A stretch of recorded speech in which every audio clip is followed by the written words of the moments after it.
आज हम लोग चर्चा करेंगे ड्राइंग इंस्ट्रूमेंट के बारे में। इसमें आपको क्या है कि जब ड्राइंग बनाइएगा तो ड्राइंग में हम लोग किस किस इंस्ट्रूमेंट का प्रयोग करेंगे। ये जो आपका लिस्ट नजर आ रहा है, ये सारा लिस्ट जो है ड्राइंग इंस्ट्रूमेंट का।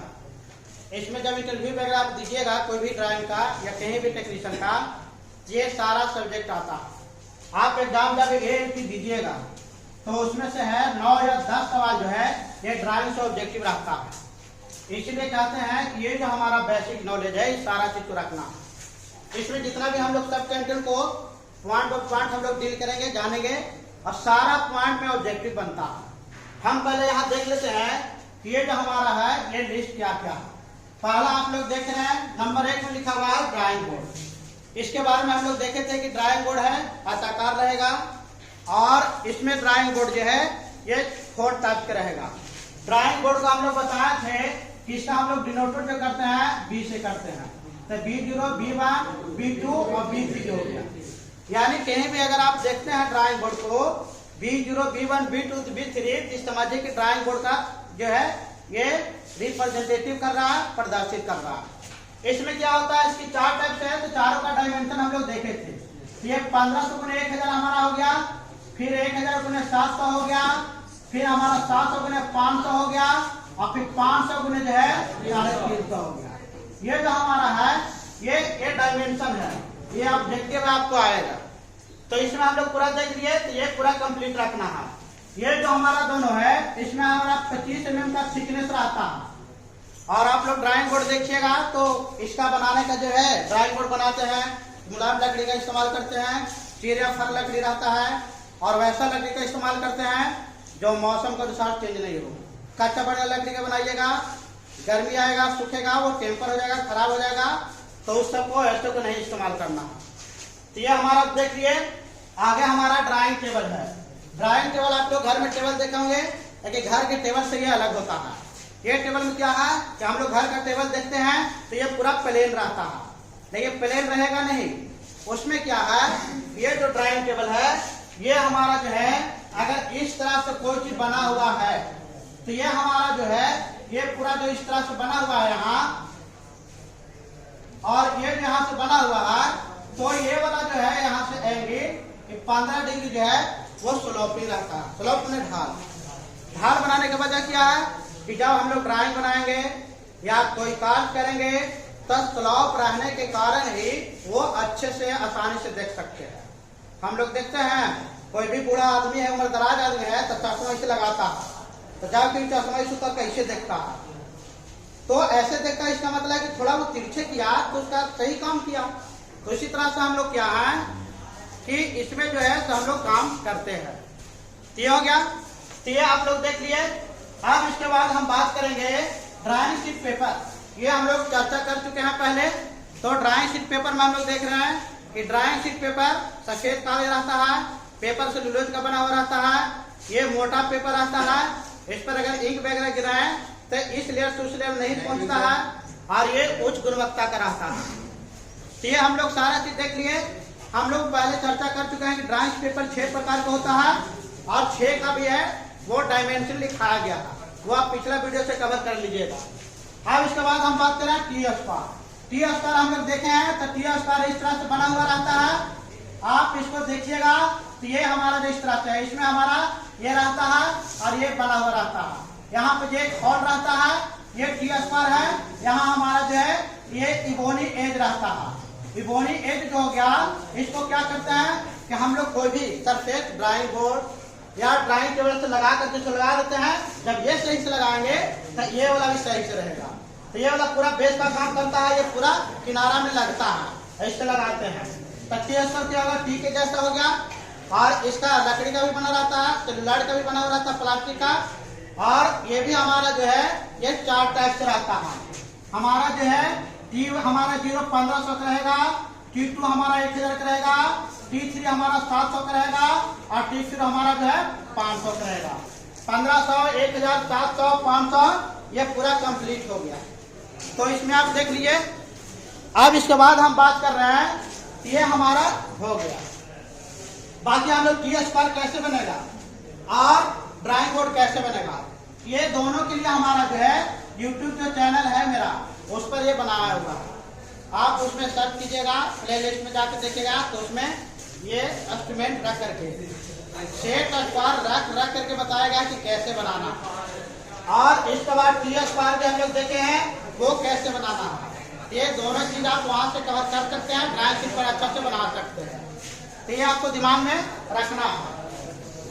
जब तक ये सब दिमाग में नहीं रखिएगा तो आगे आप पढ़ाई अच्छा से नहीं कर सकते हैं। तो हम लोग देख लिए T square, set square. Set square आप देखे हैं तो हम लोग सेट स्क्वायर जो देखे हैं ये आप देखे होंगे 10th क्लास में भी। दो ट्रिगर रहता है, हम लोग ये 45, ये 90 और एक हमारा यहाँ से जो है ये 60 बनता है, ये 30 बनता है, ये 90 बनता है। तो ये एक दो हमारा त्रिभुज रहता है 9 आप लोग देखोगे। ये हमारा सेट स्क्वायर है। सेट स्क्वायर विशेष कुछ नहीं है, एंगल से प्रश्न आता है। सेट स्क्वायर से भी हम लोग parallel line, horizontal line, vertical line, graph line खींच सकते हैं। स्केल आप साधारण बात है, स्केल हम लोग का है थोड़ा स्केल लंबा खींचना है 60 सेंटीमीटर का। ये स्केल है, इसमें इंच रहता है, सेंटीमीटर बना रहता है और फीट भी बना रहता है। 3 तरह का डायमेंशन रहता है। ये भी प्लास्टिक से ग्रेड का बना हुआ रहता है। कंपास आपको खरीदना है ड्राइंग वाला। ड्राइंग कंपास का मतलब है कि हम लोग कंपास को जनरली देखते हैं इंस्ट्रूमेंट बॉक्स में, तो वो इंस्ट्रूमेंट बॉक्स वाला जो है कंपास रहता है। तो पेंसिल जब लगाते हैं तो दोनों पेंसिल और जो कंपास का नोक है सटता नहीं है। लेकिन ड्राइंग पेंसिल के लिए तो ये थोड़ा सा हम लोग का जो है थ्रेड तो कैसे वो तिरछा रहेगा, पेंसिल थोड़ा ऐसे रहेगा तो सटाएंगे दोनों सट जाएगा। तो स्टैंडर्ड ड्राइंग जो है कंपास इसलिए खरीदना है कि छोटा से छोटा डायमेंशन का। अब बोले 5 mm का डायमेंशन का आप सर्किल बनाइए, जब तक दोनों सटेगा तब ना बनाइएगा। अब हम लोग बी लिखना है तो बी में हम लोग सर्किल बनाते हैं। लेटर लिखना है उसमें भी हम लोग कंपास की मदद लेते हैं, तो उसमें बहुत छोटा छोटा सर्किल बनाना पड़ता है। तो इसीलिए हम लोग बोले कि ड्राइंग जो है ड्राइंग कंपास खरीदना है थोड़ा स्टैंडर्ड क्वालिटी का। पेंसिल हो गया, पेंसिल के बारे में बात हुआ था 9 से लेकर के 1 तक और फिर बी से लेकर के 7B तक, HB और F ये हम लोग बताए थे। ये ग्रेफाइट का बना होता है, कार्बन का प्रूफ है, इसकी भी चर्चा हो चुका है। फ्रेंच का ये बहुत इंपॉर्टेंट है। तो फ्रेंच कर्व हम लोग देखे होंगे। फ्रेंच कर्व इसलिए इंपॉर्टेंट है कि फ्रेंच कर्व आप लोग देखे हैं, आदमी भी रखता है फ्रेंच कर्व दाढ़ी। तो कोई शेप है, कोई अगर कहे कि ऐसा फ्रेंच कर्व बनाना है तो उसको कंपास से बना दीजिए, वो कोई निश्चित शेप नहीं है, यानी टेढ़ा मेढ़ा शेप है। तो फ्रेंच कर्व का मतलब है कर्व माने वक्र होता है, अब फ्रेंच का मतलब एकदम टेढ़ा मेढ़ा यानी अव्यवस्थित रूप। सर्किल बनाए तो व्यवस्था रूप है, कंपास रख के बना दीजिए। कोई अगर त्रिभुज बनाए तो व्यवस्थित रूप है, आप त्रिभुज मेथड से बना दीजिए। लेकिन कोई बोला पैरामीटर बनाइए, कोई मेथड है। माइटोकॉन्ड्रिया बनाइए, कोई निश्चित उसका आकार, ये क्या है, ये सब अव्यवस्थित है, मतलब कोई निश्चित शेप इसका नहीं, ये टेढ़ा मेढ़ा है। तो फ्रेंच कर्व की हम लोग बात कर रहे थे। तो फ्रेंच कर्व का मतलब है कि कर्व में टेढ़ा मेढ़ा वक्र हो गया, और फ्रेंच का मतलब अव्यवस्थित। अव्यवस्थित का मतलब कि वैसा अरेंजमेंट जिसको हम आसानी से नहीं बना सकते। आसानी से नहीं बनाने का मतलब कंपास से हम नहीं बना सकते हैं, डिवाइडर का नहीं बना सकते हैं, या फिर स्केल का इस्तेमाल करके नहीं बना सकते हैं, या कोई सिस्टम पर नहीं आधारित हो, जैसे अमीबा का बनाना है, पैरामीटर बनाना है, या फिर हमको माइटोकॉन्ड्रिया बनाना है। तो सबको कोई निश्चित शेप नहीं है। ऐसा तो नहीं है कि सर्किल बनाना तो सर्किल बना लिए। तो ये सब चीज जो है तो वो दिमाग में रखना। तो फ्रेंच कर्व का मतलब क्या हुआ, अव्यवस्थित वक्र, यानी ड्राइंग का वैसा इंस्ट्रूमेंट जिससे अव्यवस्थित वक्र बनाने में इस्तेमाल होता है वो फ्रेंच कर्व कहलाता है। फ्रेंच कर्व प्लास्टिक या सेलुलॉइड का बना हुआ रहता है। फ्रेंच कर्व एक इंस्ट्रूमेंट बॉक्स की तरह रहता है, उसमें प्लास्टिक या सेलुलॉइड के 10 को जो है फिगर बना हुआ रहेगा। फिगर का मतलब कटिंग रहेगा, जैसे तैसे कट रहेगा। तो जैसे तैसे कटर का मतलब है कि वो उसमें रहेगा। तो वो हो गया। तब फ्रेंच कर्व आप देख लिए। तो ये फ्रेंच कर्व हम लोग देख लिए इसमें। तो फ्रेंच कर्व एक बार फिर रिवाइज करा देते हैं, इसलिए नाम बहुत कम सुने हैं और सवाल ज्यादा ही सब पूछता है। स्केल पेंसिल सब जानता है। तो फ्रेंच कर्व क्या है, तो इसको डिफाइन कैसे करना है।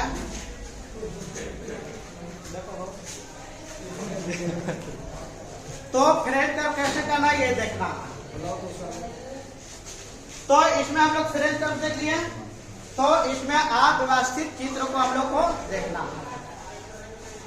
अब हम बात करते हैं डिफरेंस कर 10 की संख्या में रहता है, तो 10 नंबर की संख्या में रहेगा तो हम लोग क्या है कि टेम्पलेट वगैरह देखते हैं ना, टेम्पलेट में देखोगे तो हेक्सागोनल बनल है, त्रिभुज बनल है, सर्किल बनल है, रेक्टेंगल बनल है, तो उसी तरह से फ्रेंच कर्व जो है ना तो सब टेढ़ा मेढ़ा फिगर बन रहेगा। और फ्रेंच कर्व का दूसरा नाम है रेडीमेड इंस्ट्रूमेंट, यानी आपको न कंपास ना आपको स्केल ना आपको डिवाइडर करना है, यानी कोई भी जो है जैसे तैसे जो रेखा खींचना है या जैसे तैसे पॉइंट मिलाना है तब उसको हम फ्रेंच कर्व बोलते हैं।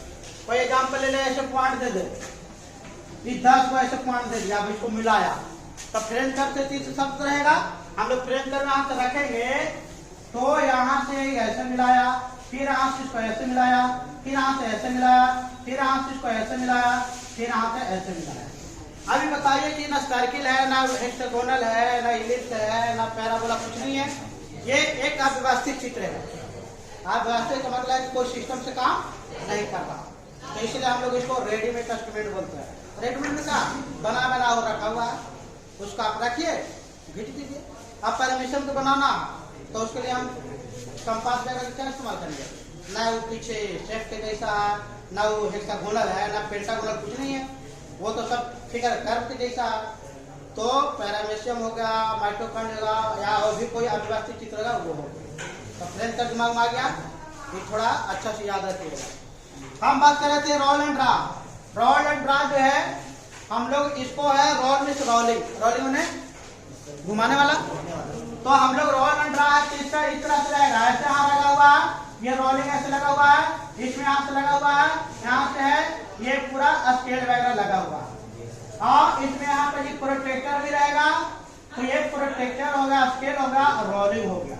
अब इसको हम यहाँ से पकड़ करके जब रोलिंग करेंगे घुमाएंगे तो एकदम पैरेलल आगे बढ़ेगा।